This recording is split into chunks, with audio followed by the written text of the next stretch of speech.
They say when you wear a mask long enough, it stops being a disguise, it becomes your face. It was opening night when Daniel noticed them. The theater was alive with applause, the curtain falling on his performance. He should have been celebrating, soaking in the glory he'd worked for years to earn. But instead, his eyes locked on three people seated in the back row. They weren't clapping. They weren't even blinking.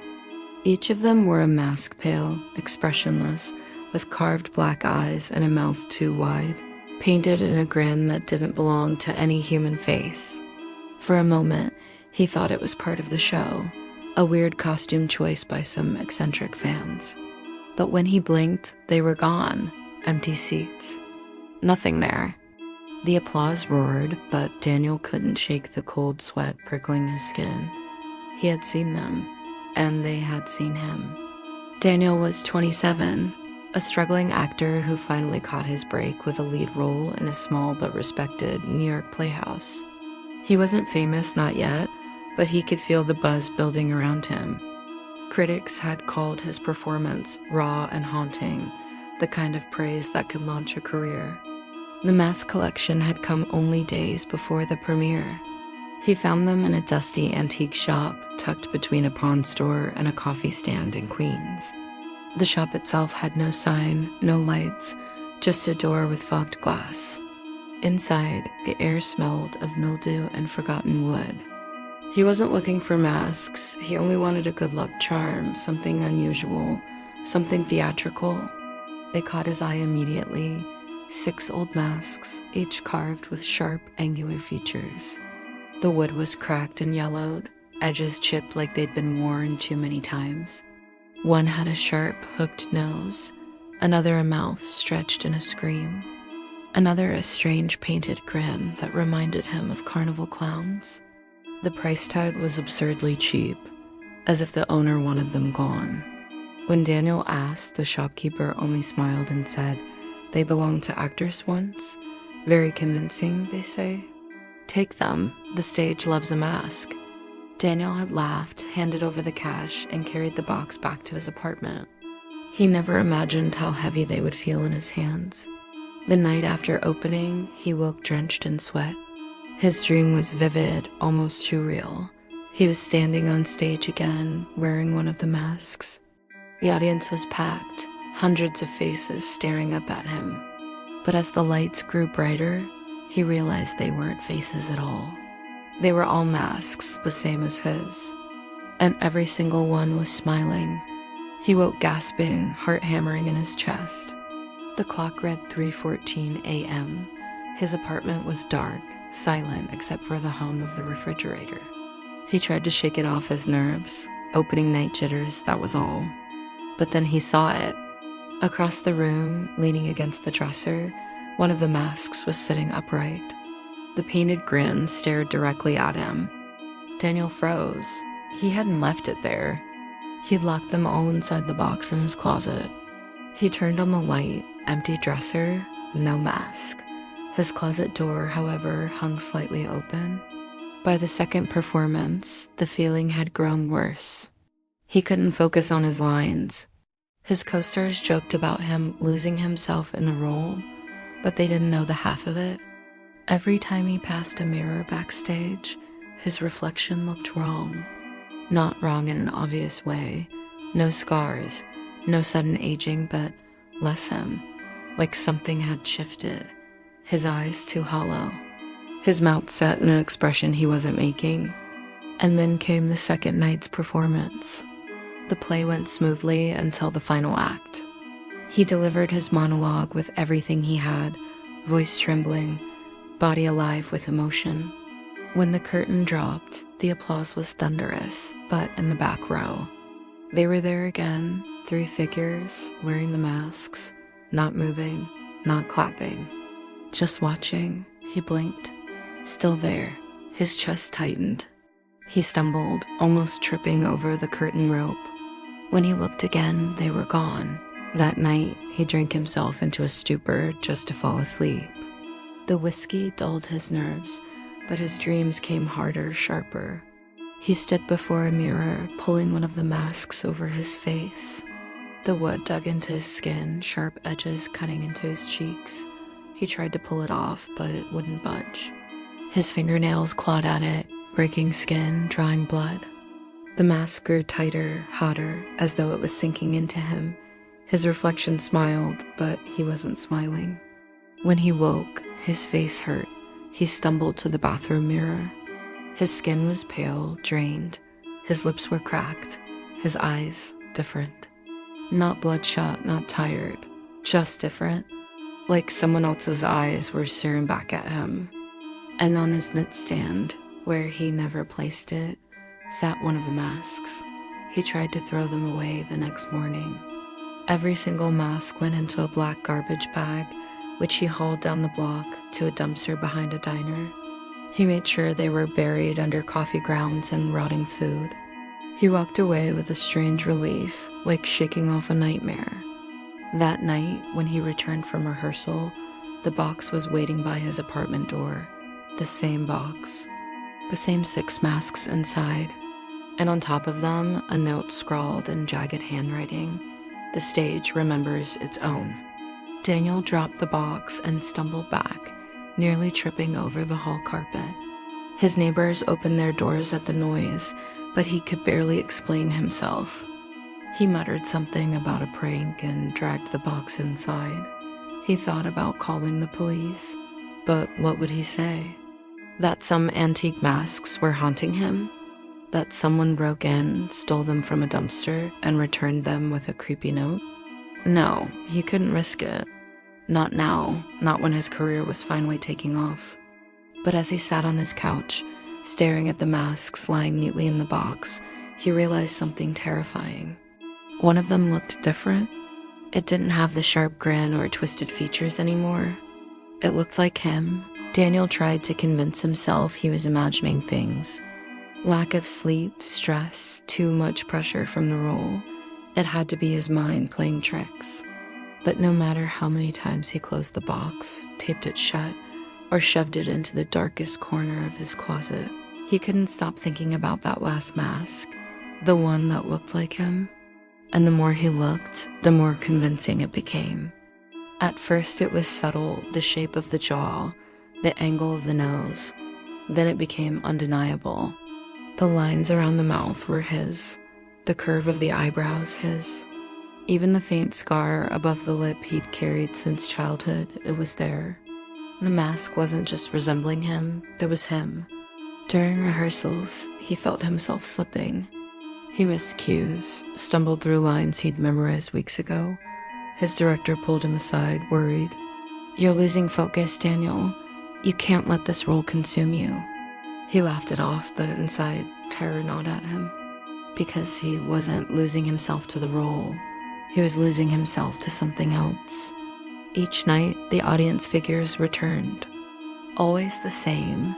Masks in the back row, staring without moving. 3 one night, 4 the next.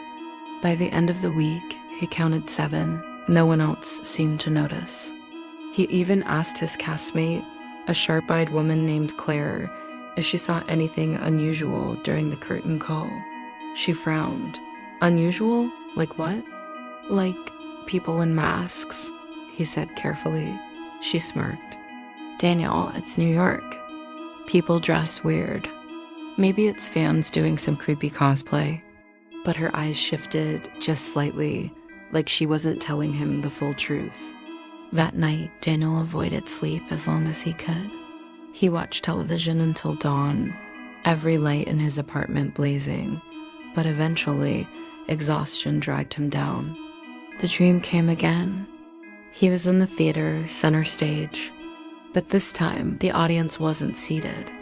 They were standing, pressing closer to the stage, faces tilted up at him, masks, hundreds of them. Their painted mouths twisted in grotesque grins, their black eyes empty voids. He tried to run, but his feet were nailed to the stage. His body began moving without his control, bowing to them, stretching his arms wide as if welcoming their gaze. And then they spoke, all at once. Their voices a guttural whisper that echoed like 1,000 throats. "We will wear you well." Daniel woke screaming, drenched in cold sweat. His neighbors banged on the wall, shouting at him to shut up. He stumbled to the bathroom, flicked on the light, and froze. The mirror showed him standing there, except it wasn't quite him. His reflection was smiling, though his real face was slack with terror. His reflection's lips moved before his own could. Almost ready, the light flickered and went out. He couldn't take it anymore. The next day, between rehearsals, he went back to the antique shop. Or at least he tried to. The building was still there, wedged between the pawn shop and the coffee stand. But the windows were boarded shut, and the door was gone, bricked over as if it had never existed. Daniel stood there for nearly an hour, staring, trying to convince himself he wasn't losing his mind. Passersby ignored him. When he finally asked the pawn shop owner about the place, the man looked at him blankly. Shop? Been empty for 20 years, kid. Nothing's there. Daniel walked home with shaking hands. The masks weren't just antiques, they weren't props. They had a history no one was supposed to touch. That night's performance was his worst yet. His timing was off, his delivery flat, his hands trembling so badly he nearly dropped a prop on stage. The director was furious afterward, pulling him into the green room and chewing him out in front of everyone, but Daniel barely heard him. His eyes had drifted to the corner mirror on the wall. His reflection wasn't mirroring him again. It blinked at the wrong times. Its smile stretched too wide. When he lifted his hand to his face, the reflection's hand moved slower, like it was lagging behind. He stumbled out, pale and shaking. Claire caught his arm. "Hey, you okay?" He opened his mouth to tell her everything, to confess the dreams. The masks, the note, the reflection that wasn't his anymore. But when he looked at her, really looked, his stomach dropped. Her eyes, they weren't hers. They were painted black, empty and gleaming. He blinked and it was gone. Just Claire, confused, waiting for an answer. "Yeah," he muttered, voice hoarse, just tired. Back at his apartment, he locked the masks away again. But something felt different this time. The box seemed heavier. When he tried to lift one of them, the wood was warm, almost pulsing beneath his fingers, like skin over a vein. He dropped it instantly. The carved grin seemed sharper than before, the teeth more defined. And worst of all, when he leaned in closer, he realized the mask's eyes weren't painted.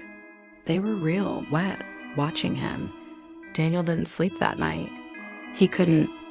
Every corner of his apartment seemed alive with shifting shadows. The hum of the refrigerator became a low, guttural breath. The creak of the floorboards sounded like footsteps pacing closer. Around 3 a.m., he heard a soft knock at his door. He froze, every muscle locked tight. The knock came again, louder. He crept to the peephole. On the other side stood a man in a long coat, collar turned up, his face hidden in shadow. In his hand, he held one of the masks. Daniel staggered back. He hadn't opened the door. He hadn't left the box. A man raised the mask to his face. And when he pressed it on, his body jolted like something had entered him. Slowly, he tilted his head up toward the peephole. It was Daniel's face staring back. Daniel didn't open the door. He couldn't. He backed away, shaking, until his spine hit the opposite wall of his apartment. He stayed there all night, watching the shadows under the door, waiting for the knock to come again. But it didn't.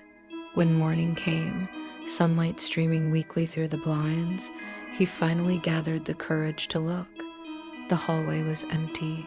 No man. No mask. Nothing but silence. Except for the box. It was sitting neatly against his door frame, like a package delivered by a polite courier. He hadn't moved it, he hadn't touched it, but there it was. Inside, the masks had changed again. The one that looked like him now had color to its cheeks, a faint flush like living flesh. Another mask, the one with the screaming mouth, had teeth that weren't carved but real small, jagged, yellowing. Daniel slammed the lid shut and duct taped it closed.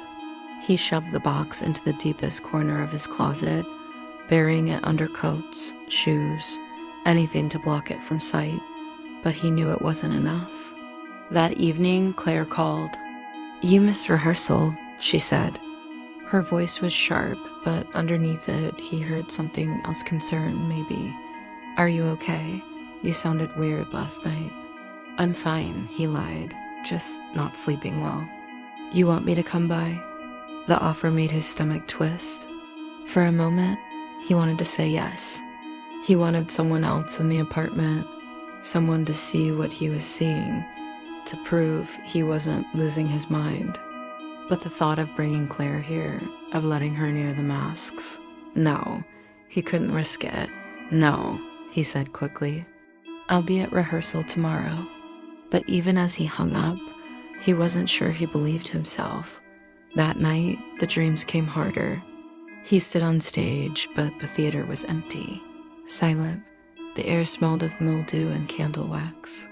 He walked to the edge of the stage, peering out, and saw the masks, not on faces, but floating in the air, hovering in rows like an audience of ghosts. They turned in unison to face him. From the wings, a voice whispered, "They were them first. They were them until nothing was left. Now it's your turn." A shadowy figure stepped onto the stage, tall and thin, dressed in a suit that looked decades old. His face was hidden by one of the masks, the grinning one. Daniel tried to back away, but his feet were stuck again. The man extended a hand. The mask shifted, cracked, peeled back, and underneath wasn't skin. It was another face. His. Daniel jolted awake, gasping. He stumbled to the bathroom, splashing water on his face. But the mirror betrayed him again. His reflection wasn't just lagging behind now, it was wrong. The cheekbones sharper, the lips curved in that same painted grin. He touched his own face, trembling. "It's not real," he whispered. "It's just stress." But when he leaned closer, he noticed something carved faintly into the glass of the mirror. Words. Letters scratched as if by a fingernail. The stage remembers its own. His knees buckled. He gripped the sink, knuckles white. The next rehearsal was a disaster. Daniel couldn't remember his lines. His voice cracked, his body stiff like it didn't belong to him. The director threatened to replace him, shouting about wasted potential and wasted money, but Daniel barely heard. His gaze kept drifting to the mirrors backstage. Each reflection was a little different. In one, his eyes were hollow pits. In another, his mouth hung open in a silent scream. In another, his entire face was gone, smooth like a blank mask. He smashed one of the mirrors with his fist, glass sprang across the floor. The others stared, shocked. He muttered something about bad luck and stormed out, clutching his bleeding hand. Claire followed him into the alley behind the theater. "Daniel, what the hell is happening to you?" He turned on her, wild-eyed. "You don't see it? You don't see them watching?" "Who?" "The masks." His voice cracked. "They're everywhere. They're in the audience, they're in my apartment, they're in my head." Claire stepped back, fear flashing across her face. "Daniel, maybe you need help." "I don't need help," he shouted. But deep down, he knew she was right. Because the thing wearing his face in the mirror, that wasn't him anymore. That night, he dug deeper. If the antique shop was gone, if no one remembered it, then there had to be another trail. He spent hours on old theater forums, archives, anything he could find, and then he found it. A newspaper clipping from 1927. The headline read, "Tragedy at the Belgrave Playhouse Actors Found Without Faces." The article described a performance of The Masks of Tragedy, a short live play in New York. On closing night, the entire cast was discovered backstage, dead. Their faces had been carved away, leaving smooth, blank skin. 6 masks were found beside the bodies. No one could explain it. The playhouse closed down, the masks vanished, until now. Daniel printed the article and stared at it for hours. The photographs were grainy, black and white, but the masks were unmistakable. The same jagged grins, the same hollow eyes. And in the corner of the photograph, barely visible, stood a man in a suit. His face was hidden behind a mask. The same figure from Daniel's dreams. At 3 May, the knocking started again. This time, he didn't look through the peephole. He didn't need to. He knew what he'd see. Instead, he sat on the floor, clutching the newspaper clipping, whispering to himself, "They can't take me. They can't." But deep down, he knew the truth. They already were. The knocking didn't stop that night. It grew louder, heavier, until the entire door rattled on its hinges. Daniel pressed himself against the wall, hands clamped over his ears. Then silence. He stayed there for what felt like hours, every muscle rigid, waiting for the next knock. It never came. When dawn broke, he crawled to the door, heart hammering. He reached out with a trembling hand, turned the knob, and opened it just a crack. The hallway was empty, except for the box. It sat neatly on his doormat, waiting. Daniel dragged it inside, hands shaking, and opened it against his better judgment. The masks were changing faster now. The one that looked like him, God, wasn't just a mask anymore. The skin looked real. Pores, tiny hairs. Even the faint stubble along the jawline that matched the one he hadn't shaved in 2 days. He touched it before he could stop himself. Warm, pulsing, beating like a heart. He stumbled back, bile rising in his throat. The mask blinked. That evening, he tried to quit the play. He barged into the director's office, pale and frantic, muttering excuses about illness, nerves, family emergencies, anything to get out. The director just stared at him. Then he smiled. "You can't leave," the man said softly. "The stage remembers its own." Daniel froze. The words. The same words from the note. How do you know that?" he stammered. The director's smile widened. His skin rippled. For just a moment, his face shifted smooth, blank like porcelain. Daniel stumbled back, but when he blinked, the director looked normal again, frowning like nothing had happened. "You're not going anywhere," he snapped. "We need you. You're the lead." Daniel ran. That night, the audience grew. He hadn't even wanted to perform, but the contract, the pressure, the threat of being blacklisted, it dragged him back to the stage.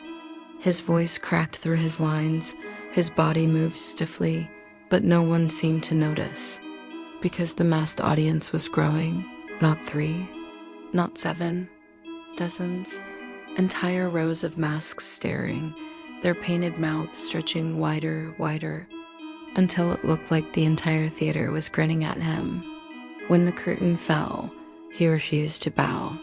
He bolted off stage, gasping, ignoring the confused looks of his castmates. In the green room, he dared one glance at the mirror. His reflection wasn't there, just the mask. His mask. Daniel stopped going home. He couldn't bear the thought of the box waiting at his door. Instead, he wandered the city, aimless, broken, muttering to himself. He caught his reflection in passing windows, in puddles on the street, and each one looked less like him, more like it. The cheekbones sharper, the grin wider, the eyes hollower. Sometimes, strangers stared at him too long on the subway, as if they saw something crawling under his skin. Once, a child tugged at her mother's coat and whispered, "Why is that man wearing a mask?" He lasted 3 more performances. On the 4th, something snapped. He stood on stage, spotlight blazing, and forgot his lines completely. His mouth moved, but the words weren't his. The voice wasn't his. It was deeper, older, jagged like broken glass.